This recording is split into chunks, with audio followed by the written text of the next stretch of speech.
All right, just want to make sure we're recording so I can make sure that I can share this out with everyone. All right, we are recording.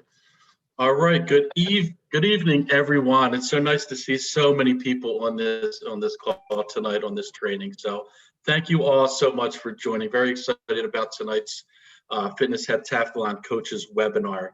I'm also joined this evening with Jennifer Tresp, who is the Training by the Sports Director. Also joining us this evening will be 4 coaches who have worked through the fitness during the winter session. And it stood out to me with some of the things that they were doing, how engaging they were with the athletes. And I thought it would be really good to hear from some of the coaches who have actually done this, been through it one time, and provide some feedback for us. If everyone could just mute themselves for us, that would be great. And if you could mute yourselves, and we will have an opportunity for question and answers when we get to the coaches roundtable. So we will be able to unmute anyone that does have a specific question. Certainly you can type in questions into the chat function, and we will monitor those as well. But certainly we will have plenty of opportunity for coaches' questions when we move on a little more within the webinar. So we look to go through the presentation probably within 20-25 minutes, and then have a coaches roundtable where we'll allow the coaches to tell us about some successes they had, some challenges they had, and provide us with some good tips and pointers to help us be successful during the spring. So like I said, the agenda for this evening, I'll go over some of the facts and talk about the Fitness Heptathlon, some of the specifics that you as a coach would need to know. And then Jennifer's going to take us through some of the exercises, the coach's responsibilities, the weekly training guide. And then we'll get to the coaches roundtable, which I'm very excited to hear from the coaches. And then if we have enough time, and if you would stick around, depending on how much time we have, Gina Reed has been graciously enough to offer to take us through a workout. So hopefully we can all get in some exercise tonight and just really see what just to give us a glimpse of what a fitness heptathlon training could potentially look like. Before we dive into this, I would love to show you this video that one of our coaches submitted for us. Everyone hear it?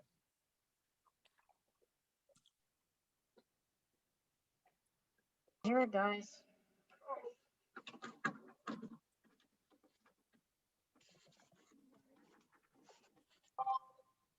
don't think I have the video on. No, I don't. Here we go.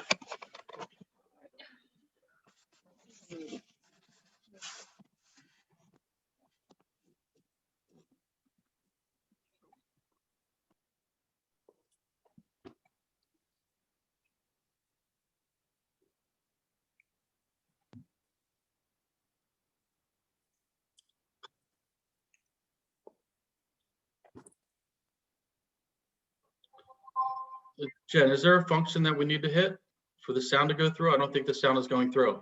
I don't hear it, and I'm not finding anything on my end.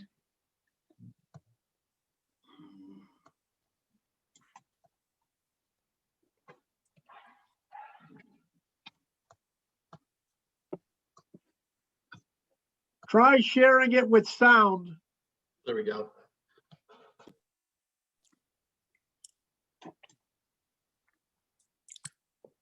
All right, I will certainly share the video out with everyone.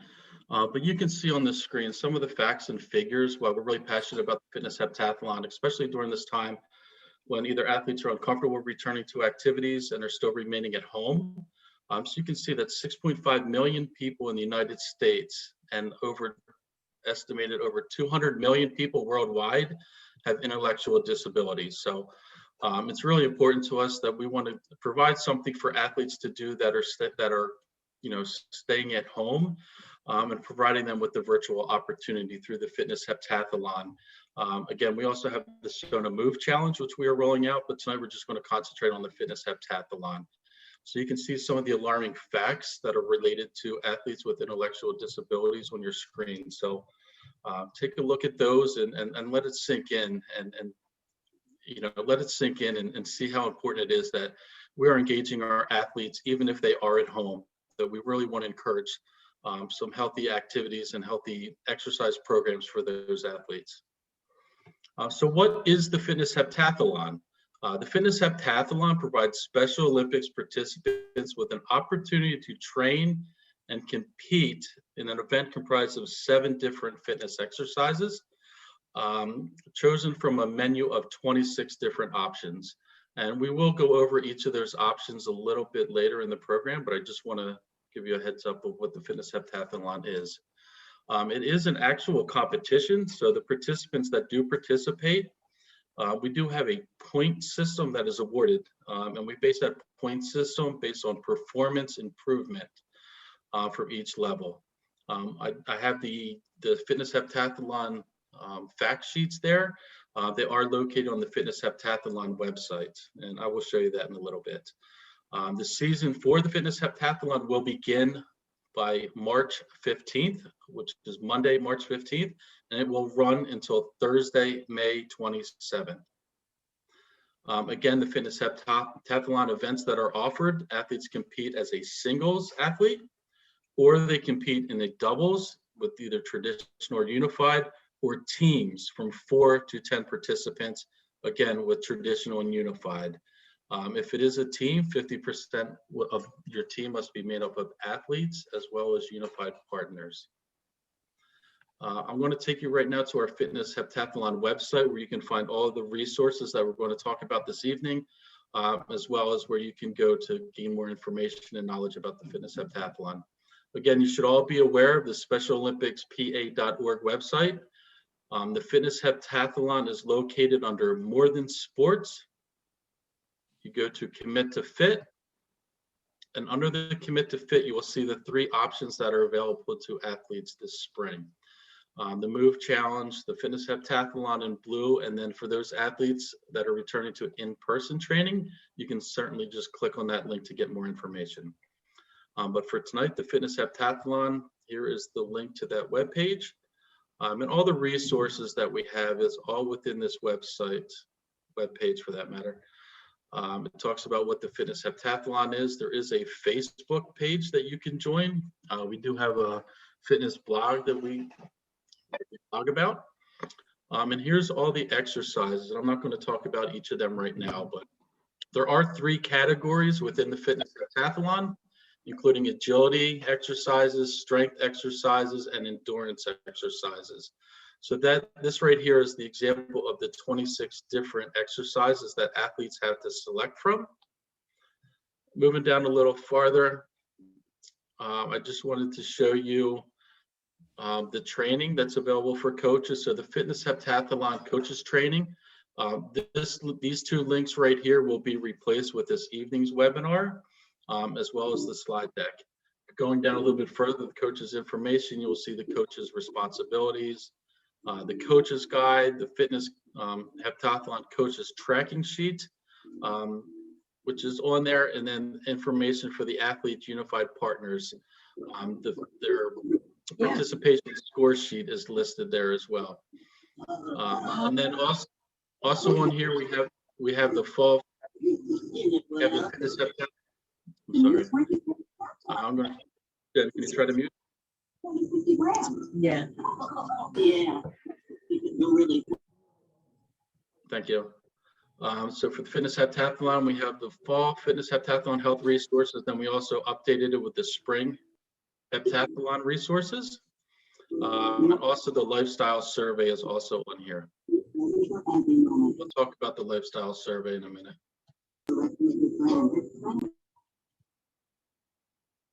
Moving down a little bit further, you will see the weekly training guides. Everything is on here. Jen will speak to that coming up shortly. Every week is outlined for you from week 1 down to week 10.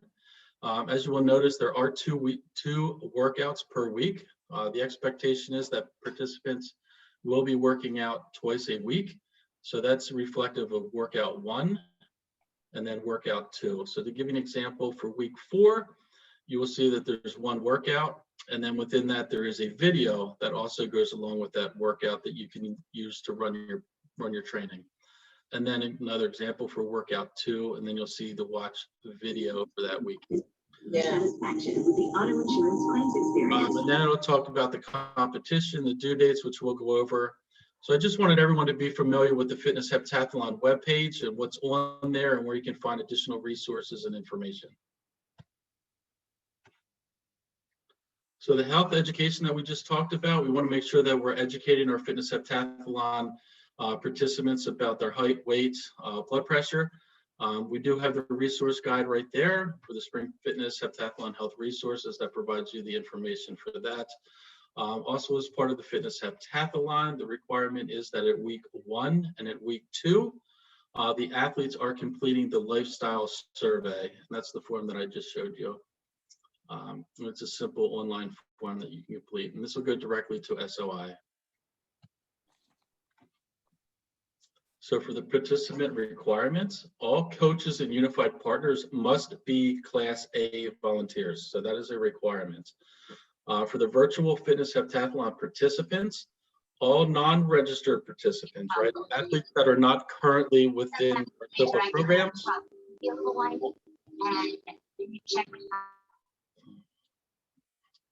Sorry, I'm trying to mute everyone.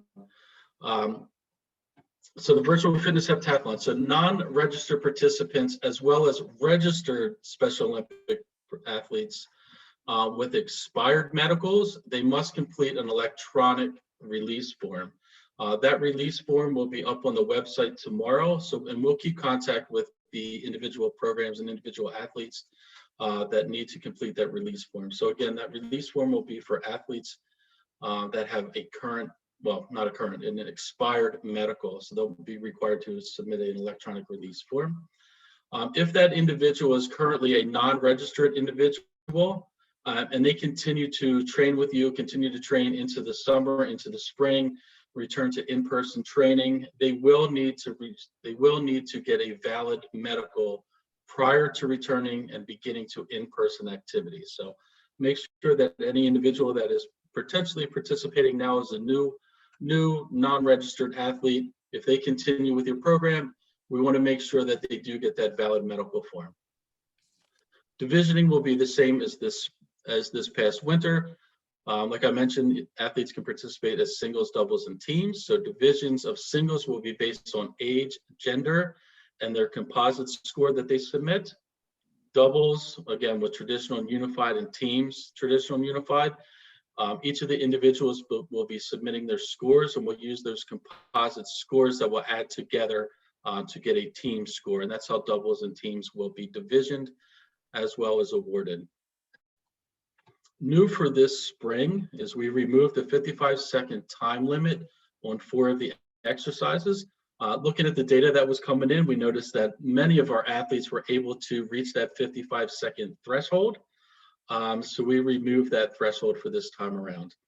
Also, as part of the curl up, if you remember, if you did in the winter, that we did have a metronome that kind of went along with the curl up. So we removed that from this time around, just allowing the athletes to just do a curl up and how many that they can do within the time period. Again, if you notice that I did say that we have the teams that were from 4 to 10. So within the winter, we only offered up to 4 participants on a team. For this spring, we have increased that from 4 to 10 participants. So a team can now consist of 4 athletes, 10 athletes, anywhere between 4 up to 10 participants on the team. So again, that's 50% athletes and 50% unified. One of the rationales behind that is we wanted to encourage teams to participate in the Fitness Heptathlon. So imagine your basketball team that has 10 athletes on your team. We want that whole team to participate as a team. So that's why we increased it up to 10 participants. The due dates that I want to alert you of is the Visas rosters for the Fitness Heptathlon will be due on Monday, March 15th. So it's the same as that we've done in the winter. So we do want to make sure those Visas rosters are completed by, essentially midnight on Monday, March 15th. The first round of baseline scores will be due on Thursday, March 25th. The mid-season scores will be due April 22nd, with that final Google score sheet due by Thursday, May 27th. And all this information is outlined on our website. It will also be communicated to the sport and competition coordinators as well. So we'll make sure that we do a good job of informing everyone and making sure that they know when these scores are due. So right now I'm going to turn it over to Jennifer. If you could talk us through the exercises.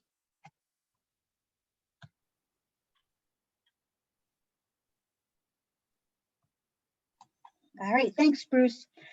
So as Bruce had mentioned, there's going to be 3 sets of exercises: agility, strength, and endurance. The way things will happen is that the items in blue are items that can be done by those in wheelchairs or those who might have difficulty standing. The exercises that we talked about, that Bruce talked about, there were 4 of them that we took away the 55 seconds off of them, were the 1-leg stance, eyes open, 1-leg stance, eyes closed, the planks, and Bruce, is it the Roman holds? Wall sit. No, I think it's the Roman holds, right? I think it might be Roman holds. Okay, so we did get rid of those, and then the curl-ups is the one that we took away the metronome. Please note that when you're reading the pages for these exercises, they tell you when to start the clock and when to stop. So please make sure you're reading our pages very, very thoroughly, because one of the biggest comments was athletes could go longer than those 55 seconds. Okay, so what will happen is on your first practice, you'll go through all these exercises with your athletes and partners. And the athletes and partners will choose 2 exercises from each category: 2 from agility, 2 from strength, 2 from endurance, and then they get the 7th exercise from any of the 3 categories. Okay. Remember, if you have teams or doubles, they can do different exercises. The entire team or double teams do not have to do the same exercises. The way things are set up, everything is equal in the point values. So Bruce, if you want to move forward. So when you go onto the website that Bruce showed you, you will see, you saw each of the exercises. When you click on the exercise, this sheet will show up for you. Okay, there is one for every exercise. This is where I had mentioned to you, you want to read it very carefully. It'll tell you what the materials are that you need to do the activity. It will give you the notes for preparation, exercises, and scoring. And then they'll have pictures for you so you can see the athletes in action. And then my favorite item is actually these videos. They have, like this one says, watch the video here. They will show you an athlete doing the exercise, and then they will have an instructor reviewing it for you. Okay, so you can watch the instructor, listen to the instructor, and watch the athlete. So all the resources that you'll need are all on this one page. Next, Bruce. So we do have some forms that Bruce had showed you on the page. We had the Fitness Heptathlon Coaches Tracking Sheet. This is for the coach to record the scores and times for their athletes. So when it's time to submit it, they have it all in one place. And then there's a Fitness Heptathlon Participant Score Sheet. And this one's for the athletes so they can track their scores. So the athlete or partner may want to also track their scores on their own. All right, let's talk about your responsibility as a coach. All coaches participating must be Class A volunteers. So they must have a SOPA, they must have a VISAS profile, and they must have completed the SOPA volunteer application. Okay, so to get your SOPA profile, you have to complete the SOPA volunteer application and all Class A requirements. Remember, those are background checks, the protected behaviors, general orientation, and concussion training. Ensure that your participants have copies of the Fitness Heptathlon weekly training guides, or that they know where to find them on the Commit to Fit website page. And determine for your group, what is the best platform that you can meet on? Is it Zoom? Is it Facebook? Are you going to have to do this by phone? How are you going to work with your athletes and your partners to ensure that everybody gets time to be trained? And Bruce, there we go. And so the Fitness Heptathlon, week 1. So we're on the first week, you're going to review the exercises with the athletes and partners and record their choices, which ones they're interested in. You might have to have them try them. Please make sure that the athlete isn't choosing something easy. We want them to challenge themselves. So you want to make sure it's an exercise that they're going to be able to improve upon. Okay. You're going to assist with the baseline scoring. Each athlete is going to have to do all 7 of those exercises. Right? And you're going to have to get those baseline scores for the athletes as well as the partners. Then the second exercise would be from the Fitness Heptathlon training guide. You do week 1, training 1, and week 1, training 2. On week 2, you're now going to collect your baseline scores. Okay, you need to make sure that they're all ready to be submitted, and your program's competition coordinator should have them. And then you have your week 2 training 1 and week 2 training 2. The week 3, you're doing your Fitness Heptathlon training guide. Week 3 training 1, week 3 training 2. The same thing for week 4. When you hit week 5, it's going to be time to do those mid-season scores. So you'll do your mid-season scores, submit them to your program coordinator, and then again back to the Fitness Heptathlon training guide for week 5 training 1 and week 5 training 2, followed by the same for week 6, 7, 8, and 9. Finally, you will hit week 10, and now you will do the final assessment scorings. You will submit them through your competition coordinator. So you saw the due dates that Bruce had showed you. They will be advertised. We will send you reminders that you get them in on time. At this time, we're not sure when the award ceremony is going to be. We'll let you know after that is determined. Please note that if you are working on your coach's progression plan, better known as the bronze, silver, and gold level, the Fitness Heptathlon helps you with some of the items that you need. So if you are working on your bronze level, if you participate in Fit 5, you will be able to contribute it to the bronze level through goal setting and tracking. When it comes to the silver level, now you're training twice a week for a minimum of 10 weeks. And then finally, you're at the gold level and you'll be doing year-round training. So for example, in the spring, you might be doing Fitness Heptathlon. Again, in the fall, you might be back to coaching, say, volleyball. And then in the winter, you might be back doing Fitness Heptathlon with your athletes once again. That would be considered year-round training, and that would be great for your gold level. The weekly training guides, the first page for every training guide is the warm-up page. You'll see that when you look at the internet, they are separate. The warm-up page and the cool down page are their separate entities. Remember that these are just an example for you. You do not have to always do these same exercises for the warm-up and cool down.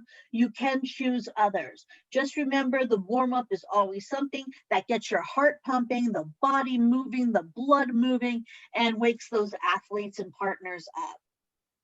Then you'll go on to the second page. There'll be a second, third, and fourth page. And that it would be one for endurance, one for strength, and one for flexibility. You'll see that area, it's circled in red. So it'll tell you to do that workout, and then you're going to do the endurance page. And this happens to be the jumping jacks. It gives you written directions. It gives you step-by-step photos. On each page, there is also a peach section that goes over Fit 5. So you'll want to make sure you discuss these items with your athletes. This one's talking about exercise and endurance. And remember, through Fit 5, we're encouraging the athletes to work out 5 times a week, drink 5 bottles of water, and eat 5 servings of fruit and vegetables each day. So each workout, again, will have a peach section for Fit 5. It'll either be an endurance, strength, or flexibility exercise with written and step-by-step directions. Then you'll get to your cool down page. And again, there is your cool down page with exercises to slow down the heart rate, slow down the blood flow, and stretch out the muscles. Okay. So a simple sample for a lesson plan is what we have here. So you would warm up for 5 to 10 minutes. You would do the 3 skills, the endurance, strength, and flexibility. You'll do those 3 exercises. You'll follow it up with some type of activity or game, something fun for the athletes. They could be doing a scavenger hunt, or maybe you're doing pick an exercise. Gina's going to take you through a couple of different ones in a little bit. Then make sure the athletes cool down, and then take a couple minutes and talk about your goal setting with Fit 5. So you can cover the Fit 5 information in your warm up, your cool down, or once everything is done. Good, thanks, All right. Jen. Yep, Good, let's thanks. turn it over to Gina. Yeah, I was going to say, I'm going to pull up a sample that Gina was gracious enough to share with us, just to show you how extensive that a plan can be. So I'll turn it over to Gina. Sure. And Bruce, and Jen and folks on the call, what I would say is this was for the very first practice. So this was a little bit more extensive than what my typical plan would be. I had a pretty large group, so practice 1 was really just level setting for folks. I would say the biggest challenge for myself and even for my athletes was, what on earth is the fitness heptathlon? So, you know, for day 1, a lot of that was really just explaining what the fitness heptathlon was. And if I could simplify that, for my athletes, it was, this is really just a fun way for us to level up your training that's going to help you with your strength, your balance, and your agility. And it's beneficial to every one of our athletes. I think that's a much simpler explanation that I think is appealing to our athletes. We want it to be fun and we want it to be beneficial. So for our first session, we just talked about kind of our group dynamics. And as I said, I was a group versus just a one-on-one situation. So we had quite a variety of abilities within our group. We had some people that had exercised before. We had some that were brand new. We just talked about some of the different options that would be happening, that our primary goal was going to be fun. We talked about, you know, the length of the program, how we were going to meet, which was twice a week, that we were going to do it on Zoom. We talked about, you know, the big, as Bruce mentioned on slide number 1, the main reason that we're doing this isn't to improve our health and fitness. You know, I opened it up to them and asked them from their perspectives what things contributed to them being healthier, and really allowed them to throw out ideas with the objective of, you know, getting sleep and food and water and activity and, you know, decreasing stress. And we talked about with the fitness heptathlon that although this is a competition, the only person that they're really competing with is themselves, because the scores that they're getting are their scores, and the goal is for them to be improving. And in order to see improvement, they need to practice, just like every other thing that we do in life. You know, if we don't practice those things, we don't get better at them. And so again, a lot of level setting on the first practice. We did introduce the different activities. I needed to find out from them what their family support was at home. Did everybody have a computer? Were they able to access email? If they weren't, what other options did I need to utilize in order to be able to effectively communicate with them? We talked about days of the week for practices because we were trying to get 2 of them in, and also times. So again, I had a pretty large group, so just trying to get those logistics in place. were really important to me. So for my first practice, I introduced them to the skills. I asked them to take the next couple days to look at them, practice them. They're quote unquote, at the end of each of my practices, I essentially gave them homework that when we got to our next practice, that's how we started our next, was kind of reviewing the homework. So for my first practice, it was for them to review the exercises, identify if they had any questions about any of them, and then hopefully come to the next practice knowing which exercises they wanted to do. And if they had questions or concerns, that's how we started my next practice. So I would say this was a pretty atypical practice plan because it was pretty in-depth and pretty involved, and we did a lot more talking than we did exercising during this one, but it was really an introduction for the first practice. And again, this would really vary if you were only doing this with one person, but because I was working with a pretty large group, and I do think that, you know, Bruce and team are encouraging some of our programs to get some larger groups together this spring. And for instance, if your basketball teams are doing this, I think this could be helpful to folks facing something like that. So just thought I would share. Thanks, Bruce. That's excellent, and it's kind of neat. So I've been joining Jen on some of her coaches preseason meetings, and she does talk about the importance of lesson plans. So again, this is no different than your in-person training. Again, you know, working through those lesson plans, making sure that you're prepared ahead of time, and have a game plan, just like you would for a game. Have a game plan for your training. So I appreciate that feedback. So now we're going to open it up to more of a coaches roundtable. Like I did mention, we do have special 4 guests on the call today. So I will introduce, and you just heard from her, Gina Reed, who is the SOPA Senior Field Director, who is on the call. Shannon Peckart from Area M, who is the Sport and Competition Coordinator. Bobby Murphy from Adams County, the Sport and Competition Coordinator. And Matt Bakey, who is a coach from Philadelphia. And each of these individuals really stood out to me when they completed their evaluation of the Fitness Heptathlon program. They all had some, you know, neat things to say within there and some creative things that they've done with their program. And I thought it'd be really beneficial to hear from coaches that have been through the program at least one time, to provide us with some good tidbits of information. So right now I'm going to turn it over to Bobby Murphy from Adams County. And you know, the important thing that stood out with me with Bob is she actually coached one athlete. And some of our coaches, you may be in that same situation where you're coaching one athlete or you're a parent of an athlete. So I thought it would be nice to hear her story. So Bobby, I will turn it over to you.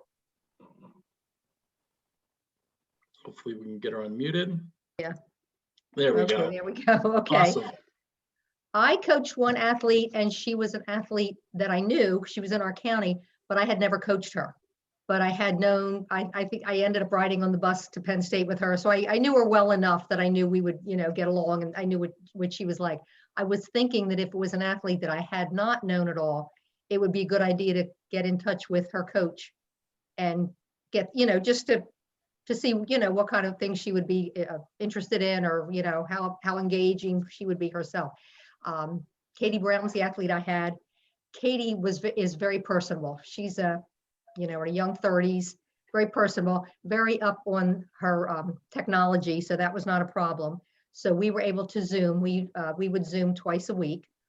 And actually, when I say she was on technology, she was better than me. I had no idea how to share screen, and she showed me how to do that. So now I'm quite impressed when I can do that when I'm at other Zoom meetings.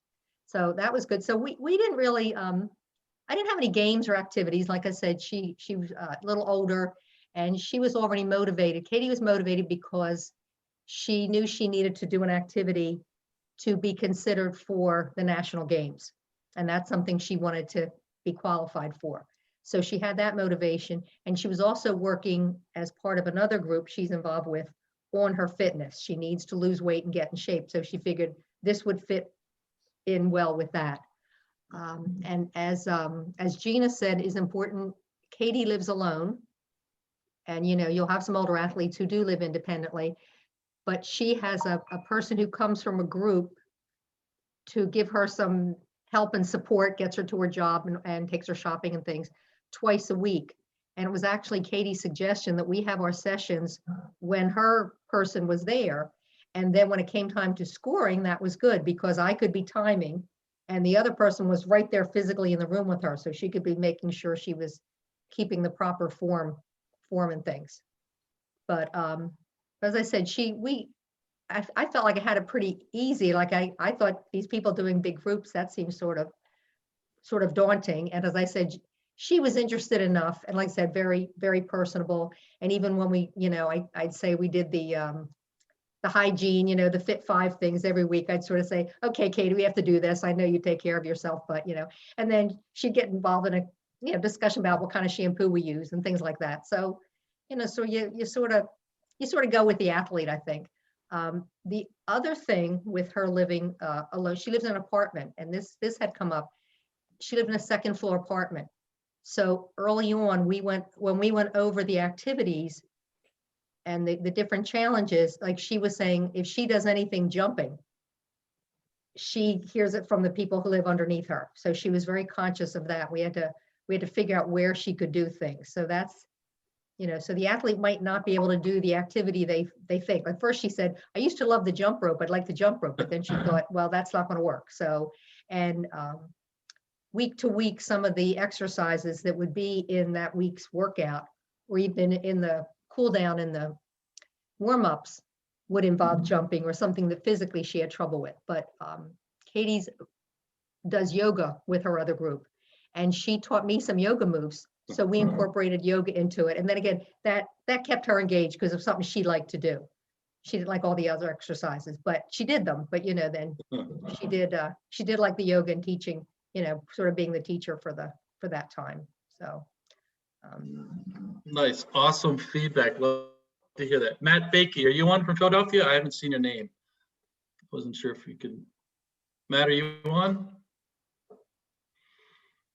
All right, I'm not sure Matt could join us this evening, but Matt did have a larger group of athletes. He coached from, any one meeting would be between 15 and 20 athletes. He did, again, had that very large group. So he had to make sure that he was very engaging and was able to keep everyone on that call. Matt did say that he was fortunate enough where he did have some assistant coaches and some unified partners on the call as well to help support them and reach out to the individual athletes on a weekly basis.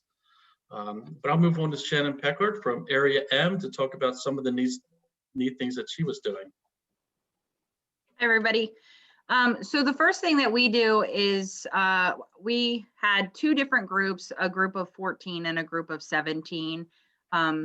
So the first thing that we do is intro to the fitness heptathlon calls for the families and the athletes, where I basically go through the website like we are doing tonight, and we go through all of the exercises and I explain everything to them.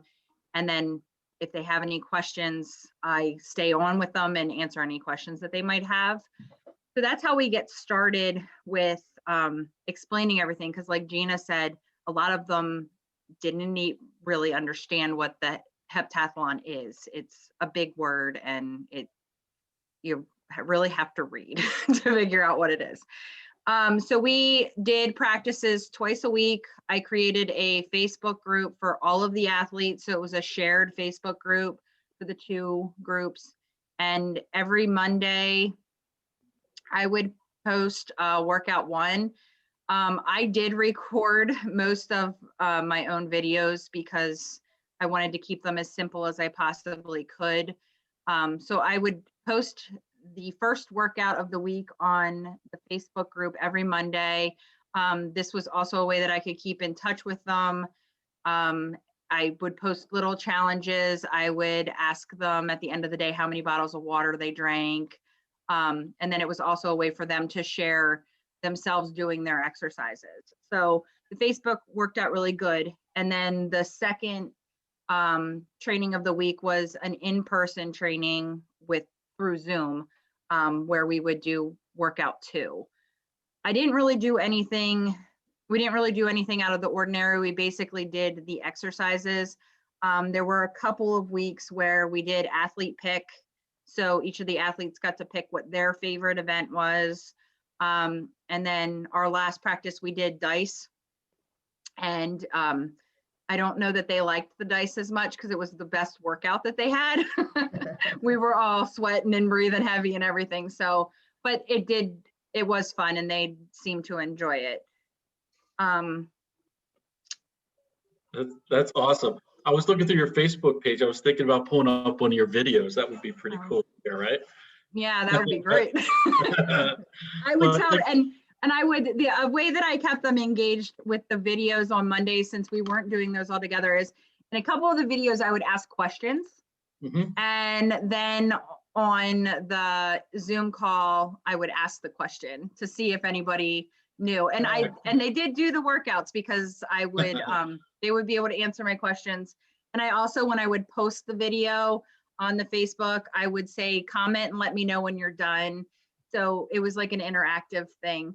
I did have a couple athletes that did not have Facebook. So every Monday I did send them an email with a link to the video and any challenges that I might have had that day.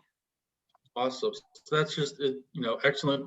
Just love your creativity, your engagement with the athletes, and figuring out a second plan for the athlete didn't have Facebook. So that was very clever, and glad that you shared the information with us.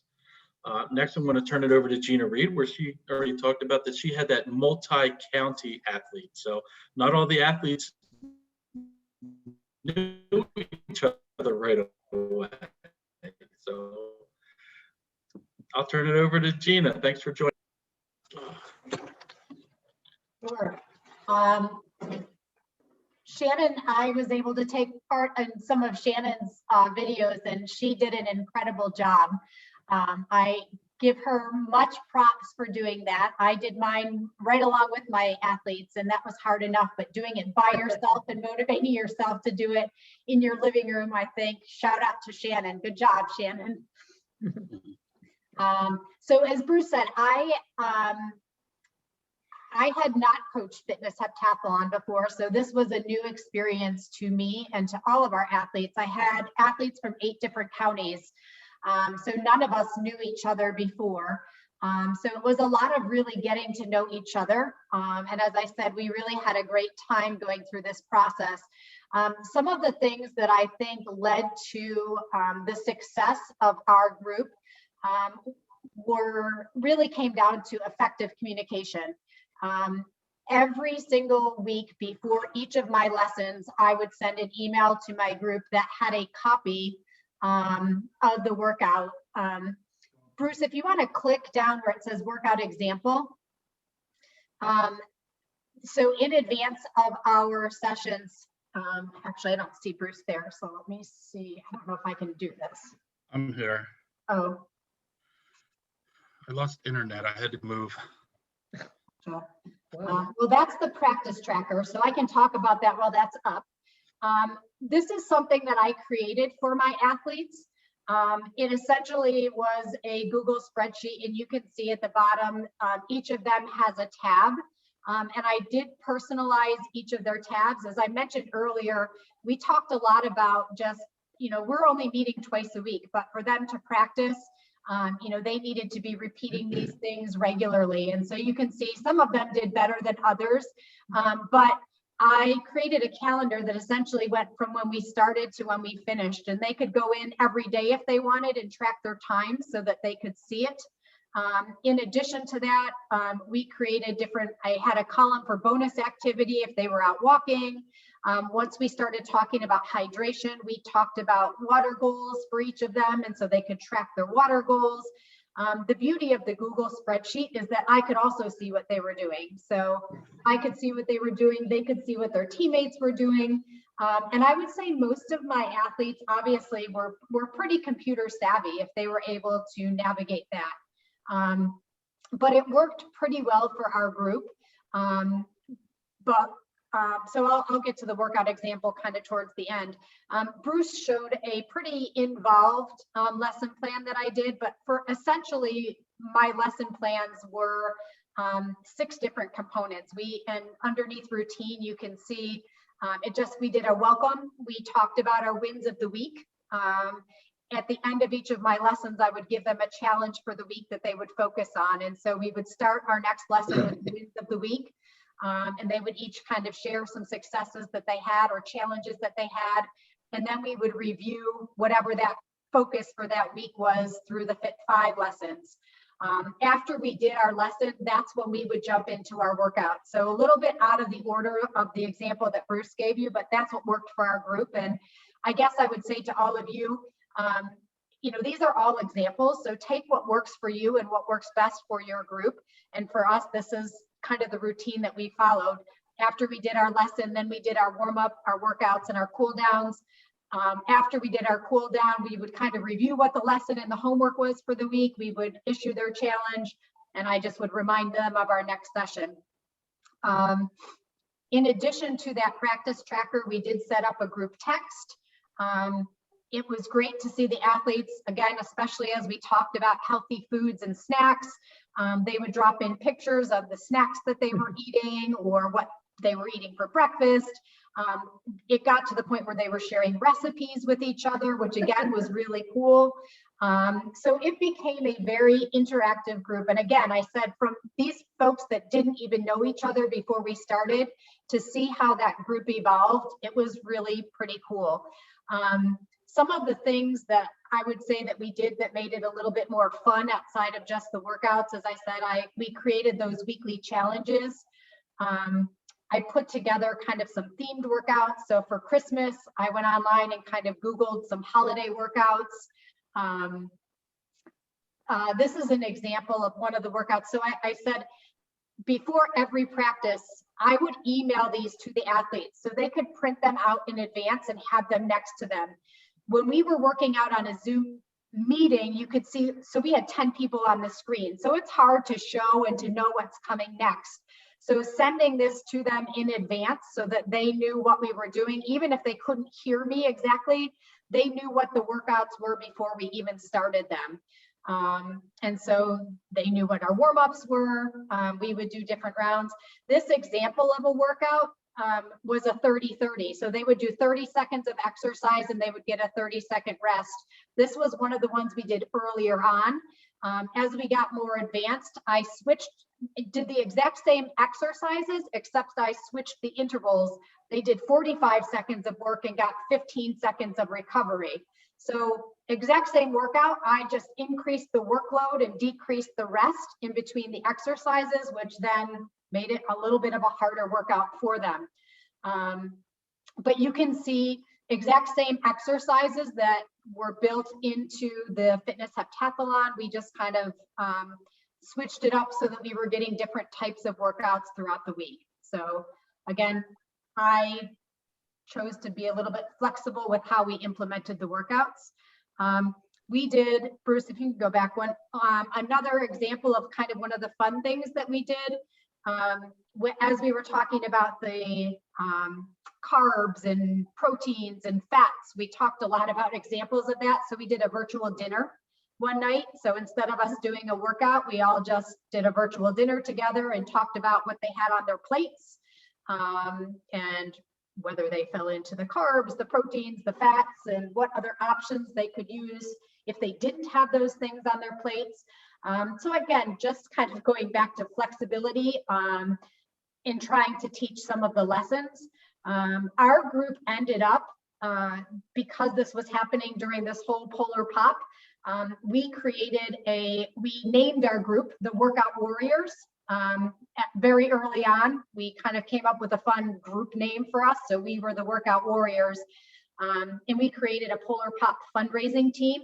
And I have to say, they did an incredible job. Our team ended up raising almost $9,000 together to support the Polar Pop. So it was at each of our practices, we talked about ways that they could be soliciting people and sharing information, and candidly, I created stories for each of my athletes that featured them, and they did an incredible job.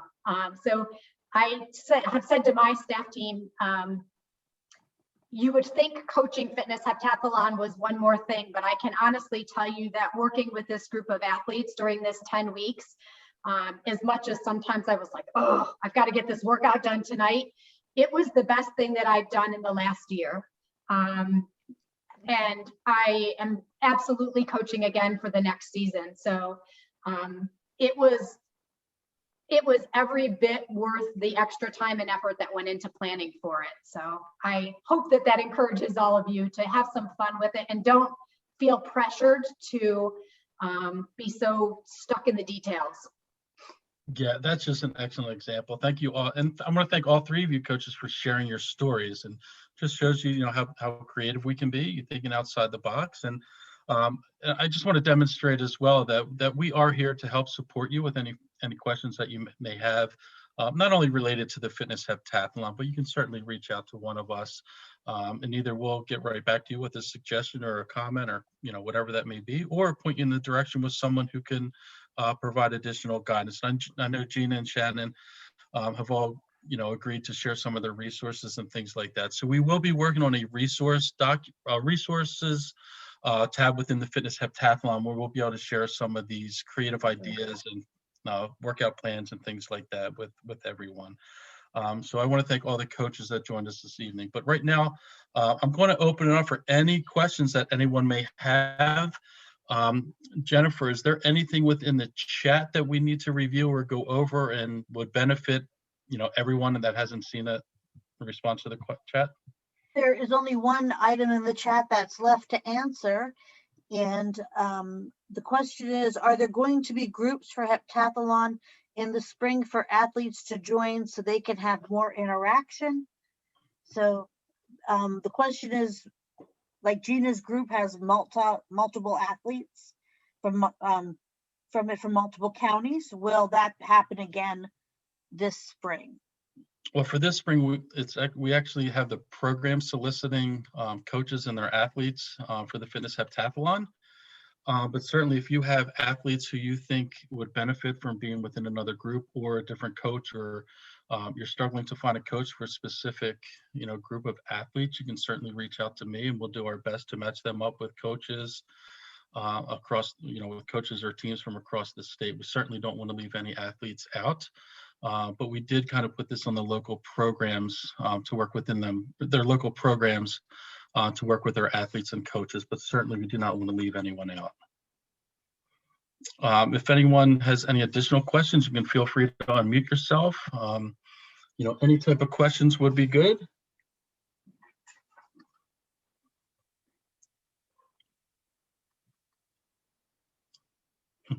That was nice of you. Thank you.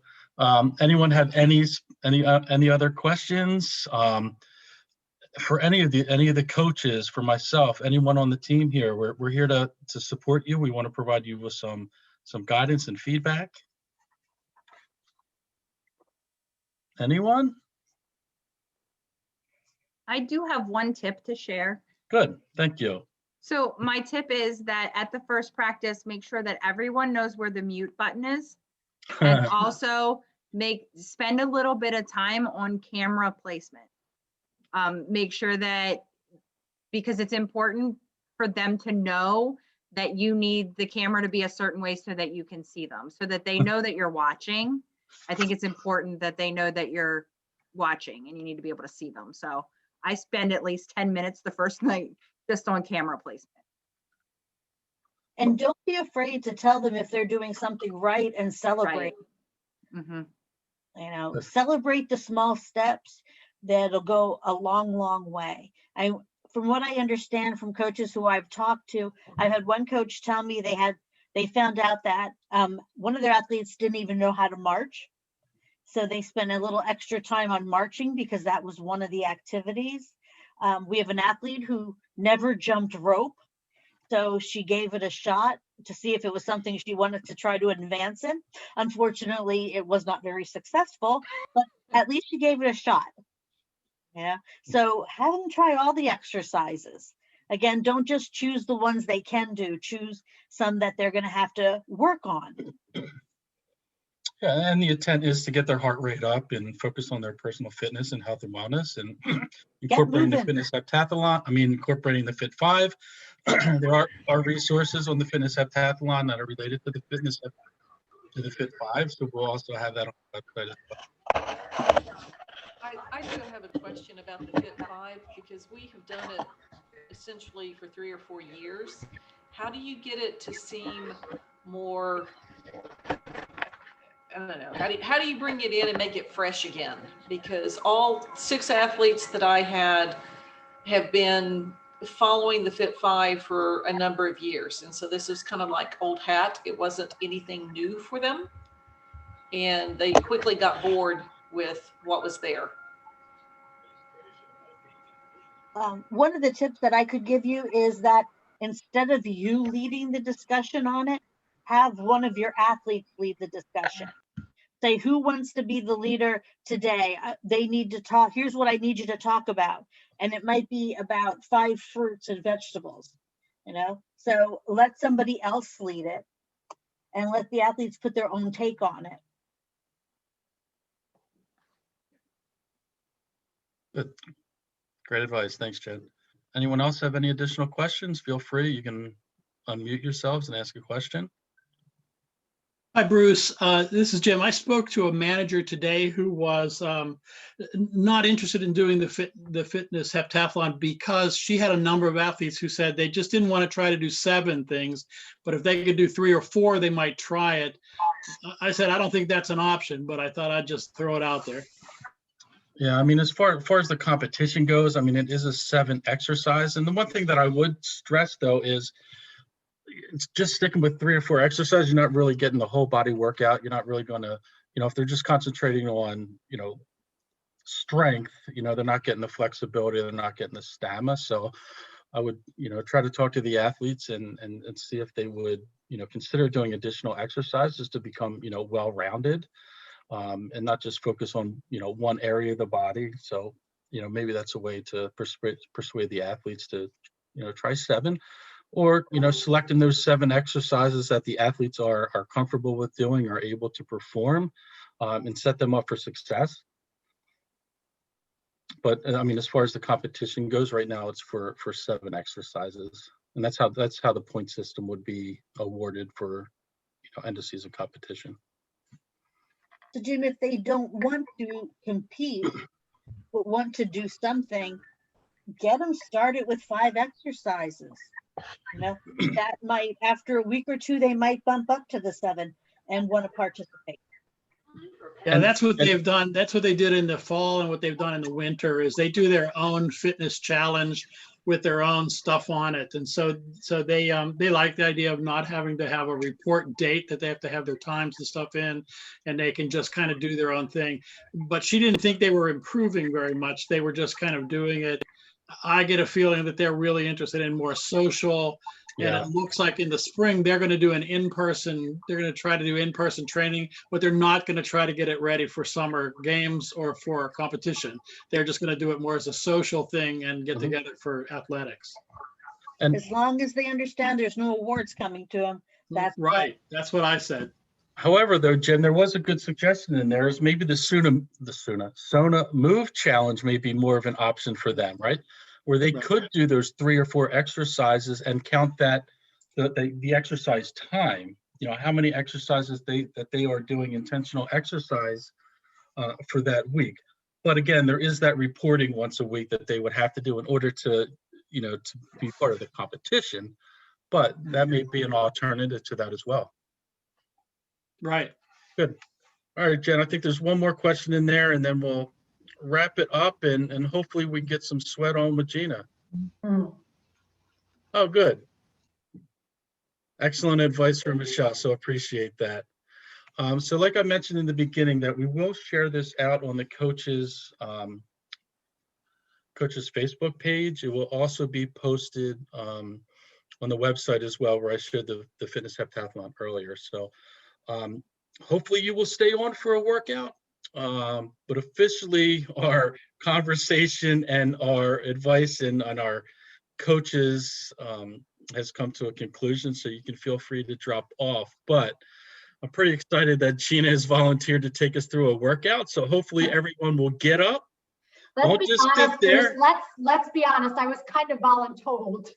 Voluntold, it doesn't matter. You're still doing it, right? Look at her smile. So I'm being a team player, and it is not going to be an extensive workout. I'm not sure if Bruce told everybody to bring their sneakers and workout clothes. So No, I did not tell them, but I'm We actually wanted going to to make move sure they came somewhere. on the presentation, Gina. Yeah, it'll be fun, I promise. It'll be awesome. And I'm going to pull it up, Gina, but I am going to walk somewhere else where I can actually do this with you. All right. So thanks, everyone. I want to say thank you to the coaches that were on this call. Really beneficial information that you provided. I thought it was valuable that coaches would learn from experienced coaches. So I want to thank you personally for that. So with that, Gina, I'm going to say thank you, and you can take it over. Yeah, I'm sorry. I'm gonna need you. Can I share screen, Bruce? Sure. All right, hang on. So the workout that we're gonna do is called the Deck of Sweat. It's a pretty basic workout. It's essentially 4 exercises. I'm gonna pull up a deck of cards. So each time I pull up a card, that's gonna determine the exercise that we're gonna do. So if it's a heart, you're gonna do jumping jacks. If it's a diamond, you'll do squats or a sit stand. If it's spades, it will be push-ups. Sorry, Bruce, hang on one second. It's exciting. A lot of people are sticking around, Gina. You got an audience and a following. Great. I'm trying to pull up, Bruce, just one second. Can everybody see my screen? Yep. Yes, okay, good. All right. I just wanted to go back to this. If a jack comes up, it will be 11 reps. If it's a king, 13 reps. If it's an ace, instead of being 1, it's going to be 15. So I'll shout it out. At the top of this workout, you can see there is a hyperlink. That hyperlink will take you right to this random deck of cards. So when I was working out with my athletes, I literally clicked on my deck of cards and we would just flip cards. So before we get into our workout, of course, we always do a warm up. So I'll ask everybody to just kind of step back. We typically do this for 5 minutes. I'm not going to make you do a 5-minute warm up today, but we do 5 exercises for our warm up. So the first one that we do is our high knee march. So just make sure that you're marching your knees and that you're using your arms. The higher you get your knees, the better engagement that you're going to get with your core. Our warm-up is really important because, as Bruce said, it gets our blood moving, it gets our muscles warmed up so that when we do get to our workout, we can safely do that without injuring ourselves. So I would typically do this for a full minute. I'm not going to make you do that. So let's switch from our high knee march to our squat with a twist. So you're going to squat and then twist. Your back foot, the opposite direction that you're twisting with, you'll notice is going to, you're going to lift that back heel. So you're getting a good twist. And if you extend your arms, you'll get an even better twist. So make sure that you're doing what's comfortable for you. Again, we're getting our legs warmed up. We're getting our back, a little bit of our core. All right, we're going to switch, folks. We're going to get our heart rate up. We're just going to jog in place. And typically, if I'm working out with my workout warriors, we're doing each one of these activities for about 1 minute. Again, not torturing you guys all with that. All right, we're going to switch from our jog in place to butt kick in the next 5 seconds. 5, 4, 3, 2, 1. Let's do our butt kicks.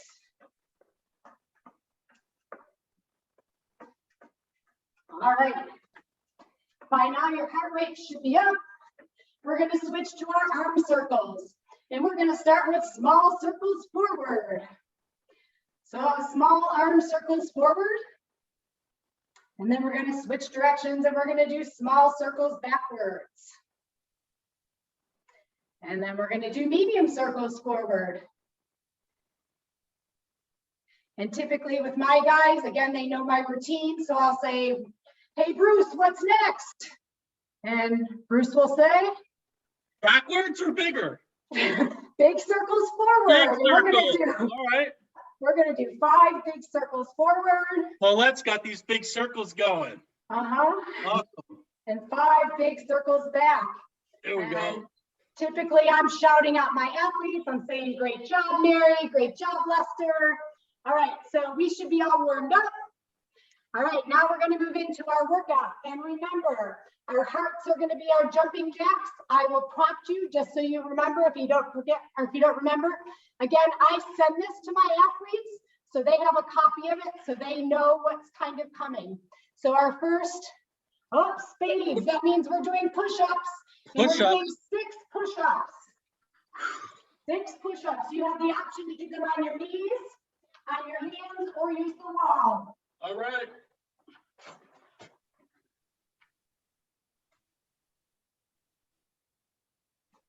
Awesome. Great job, Bruce. We did it. Good job, Mary. All right. Oh, it's hearts. We're going to do 2 jumping jacks, everybody. 2 jumping jacks. These hidden videos better be doing it too, right? 1, You're recording this, right, Bruce? we're recording. We know who's doing it. All right, we're down. Chloe to and Ann, nice. Oh, back to push-ups again. 4 push-ups.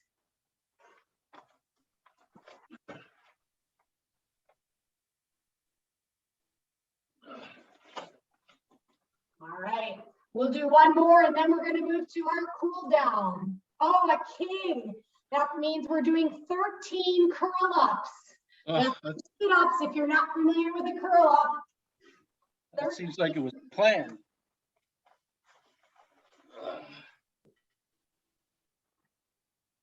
4, 5, 6, 7, 8, 9, 10, 11, 12, 13.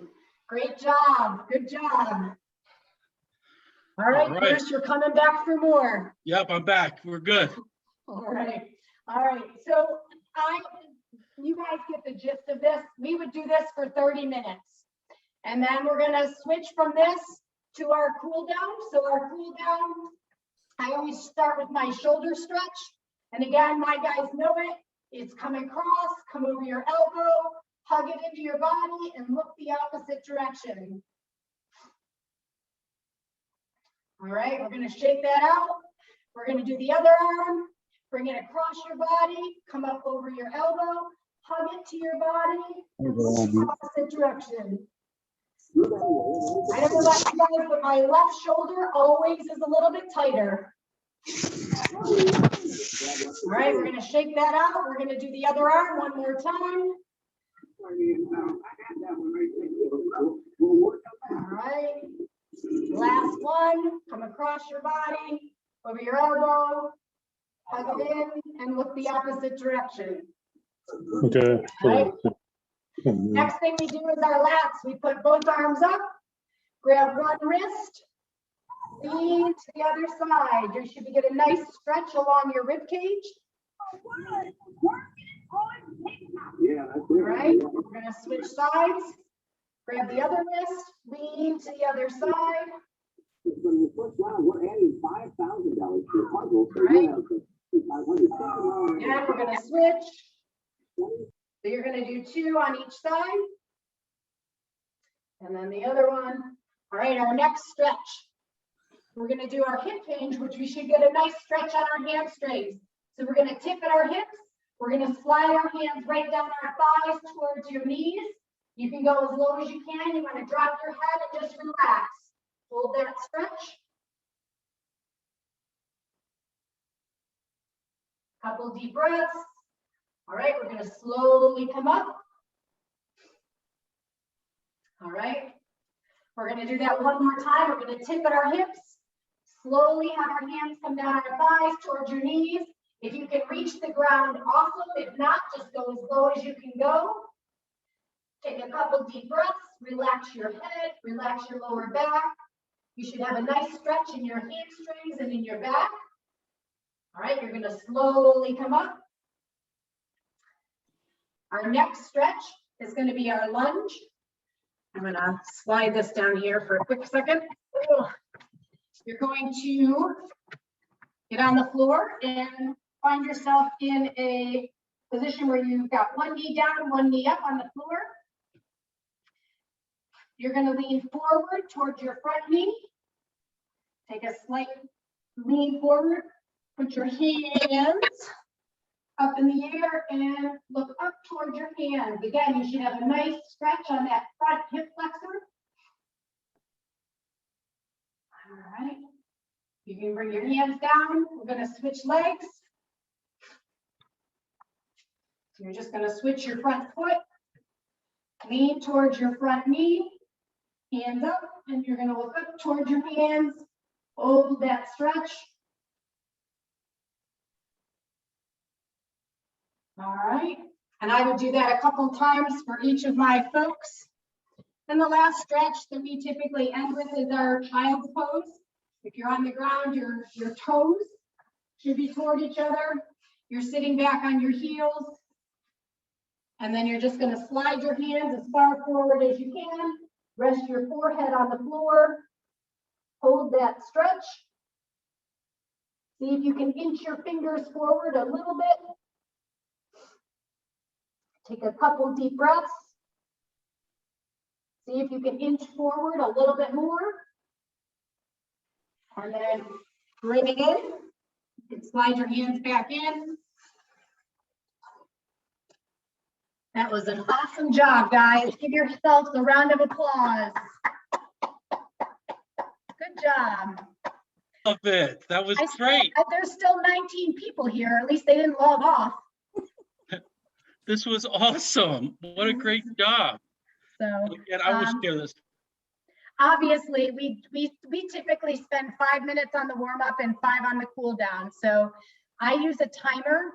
I'm not sure if you have, I have an app that I downloaded that's like an interval timer that I can build in the different intervals for the workout to just keep it easier so that I'm making sure that I'm staying on time. But you could use probably any stopwatch that you've got on your phone. So I will stop my card share. That was just awesome. I love all these people that stayed on, Gina. That is awesome. Yeah, you've got some troopers. Hi, Chloe. Chloe was doing it too. She was probably laughing at me. Yes, but you did a great job. Well, Yes, she did. Chloe. I should have had you teach the lesson. Yes. All right, everyone. Again, I want to say thank you to Gina. That was just incredible. That was awesome. Thanks so much for staying on. Again, I just want to reiterate that we are here to support you coaches. So if you do have questions, please reach out to us and we'll either answer it or connect you with someone that can further assist you. So thank you everyone for joining this evening. Good luck with the Fitness Heptathlon. Get your athletes signed up. And again, reach out if you have any questions. So everyone have a great night. And it's almost the weekend, so have a great weekend too. Bye, everybody. Bye, everyone. Thank you so much. Yep. Take care. Thanks, Gina.